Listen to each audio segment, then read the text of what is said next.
സുഹൃത്തുക്കളെ, ഇന്ന് നമ്മൾ സംസാരിക്കാൻ പോകുന്നത് ഓട്ടോ സജഷനെ കുറിച്ചാണ്. ഓട്ടോ സജഷനിലൂടെ എങ്ങനെ നമ്മളുടെ ആഗ്രഹങ്ങളും ലക്ഷ്യങ്ങളും നേടിയെടുക്കാം എന്നുള്ളതിനെക്കുറിച്ചാണ് ഇന്നത്തെ വീഡിയോയിലേക്ക് എല്ലാവർക്കും സ്വാഗതം.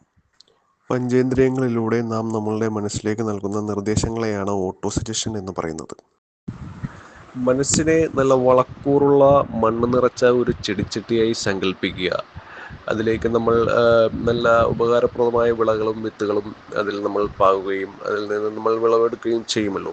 എന്നതുപോലെയാണ് മനസ്സിലേക്ക് നമ്മൾ പ്രൊഡക്റ്റീവായിട്ടുള്ള പോസിറ്റീവായിട്ടുള്ള ചിന്തകൾ സ്വയം നിർദ്ദേശങ്ങളിലൂടെ അഥവാ ഓട്ടോ സജഷനിലൂടെ മനസ്സിലേക്ക് കൊടുക്കുകയും അതിൽ നിന്നും നമ്മൾ ഫ്രൂട്ട്ഫുള്ളായിട്ടുള്ള റിസൾട്ടുകൾ ഉണ്ടാക്കിയെടുക്കുകയും ചെയ്യുക എന്നുള്ളത്. അതുപോലെ തന്നെ നിങ്ങളുടെ ലക്ഷ്യം നിങ്ങൾ പേപ്പറിൽ എഴുതി വെക്കുകയും അത് നിങ്ങൾ ശാന്തമായ ഒരു സ്ഥലത്തിരുന്ന് ഉറക്കെ വായിക്കുകയും ചെയ്യുക. ശാന്തമായ സ്ഥലം എന്ന് പറയുമ്പോൾ അത് രാത്രി കിടക്കുന്നതിന് മുമ്പ് ബെഡിൽ വെച്ചായാൽ അത്രയും നല്ലത്. അതുപോലെ തന്നെ നിങ്ങളുടെ ലക്ഷ്യം നേടുന്നവരെ, അത് യാഥാർത്ഥ്യമാവുന്നവരെ നിങ്ങൾ ഈ പരിപാടി നിങ്ങളുടെ ഭാവനയിൽ തുടരുകയും ചെയ്യുക. ഇത്തരത്തിലുള്ള സ്വയം നിർദ്ദേശങ്ങളിലൂടെ നമ്മളുടെ ലക്ഷ്യങ്ങൾ നേടുന്നതിന് വേണ്ടിയിട്ടുള്ള ആത്മവിശ്വാസം ഡെവലപ്പ് ചെയ്തെടുക്കുന്നതിനോടൊപ്പം തന്നെ നമ്മൾ നേരത്തെ തയ്യാറാക്കിയിട്ടുള്ള നമ്മളുടെ പ്ലാനുകളും പദ്ധതികളും പ്രകാരം നമ്മളെ ലക്ഷ്യങ്ങൾ നേടുന്നതിന് വേണ്ടിയിട്ട് ആ പ്ലാനുകളും പദ്ധതികളും പ്രകാരമുള്ള അതിന്മേലുള്ള പ്രവർത്തനങ്ങളുമായി മുന്നോട്ട് പോവുക.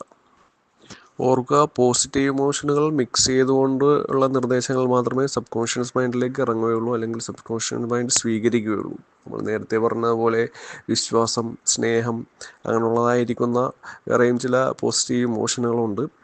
അതൊക്കെ മിക്സ് ചെയ്തുകൊണ്ടിട്ടുള്ള പറയുമ്പോഴാണ് സബ് കോൺഷ്യസ് മൈൻഡിലേക്ക് അത് ഇറങ്ങുകയും അത് സ്വീകരിക്കപ്പെടുകയും ചെയ്യുക. എല്ലാ മനുഷ്യരുടെയും പ്രത്യേകതയാണ് പുതിയൊരു ആശയം പറയുമ്പോൾ ഒരു കൺഫ്യൂഷൻ ഉണ്ടാവുക എന്നുള്ളത്.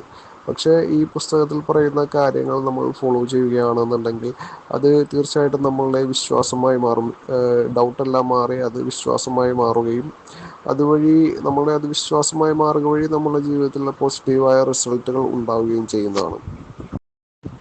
ഒട്ടനവധി തത്വചിന്തകർ പ്രസ്താവിച്ചിട്ടുള്ള കാര്യമാണ് അത് നാം തന്നെയാണ് നമ്മളുടെ ബോസ് എന്നുള്ളത്. കാരണം നമ്മളുടെ ചിന്തകളെയും പ്രവർത്തികളെയും അടിസ്ഥാനപ്പെടുത്തിയാണ് നമ്മളുടെ ജീവിതത്തിൽ കാര്യങ്ങൾ സംഭവിക്കുക.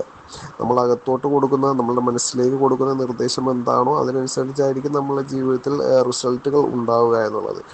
ദൈവവിശ്വാസികൾ ആണെങ്കിൽ അവർ പറയാറുണ്ടല്ലോ, അതായത് നമ്മളുടെ ഉള്ളിലുള്ള ആഗ്രഹത്തിനനുസരിച്ചാണ്, നമ്മളുടെ ഉദ്ദേശത്തിനനുസരിച്ചാണ് ദൈവം നമ്മളുടെ മുമ്പിൽ കാര്യങ്ങൾ സൃഷ്ടിക്കപ്പെടുകയും അതനുസരിച്ചാണ് ദൈവം കാര്യങ്ങൾ നടത്തിത്തരികയും എന്ന് എല്ലാവരും പറയാറുണ്ടല്ലോ. അതുപോലെ തന്നെയാണ് ഇത്, സെയിം കാര്യങ്ങൾ തന്നെയാണ്. അപ്പോൾ ഓട്ടോ സജഷന്റെ പ്രാധാന്യത്തെ മനസ്സിലാക്കിക്കൊണ്ട് അതിനെ ജീവിത വിജയത്തിൽ ഉപയോഗിക്കാൻ വേണ്ടിയിട്ട് എല്ലാവർക്കും സാധിക്കട്ടെ എന്ന് ആശംസിച്ചുകൊണ്ട് ഞാൻ നിർത്തുന്നു.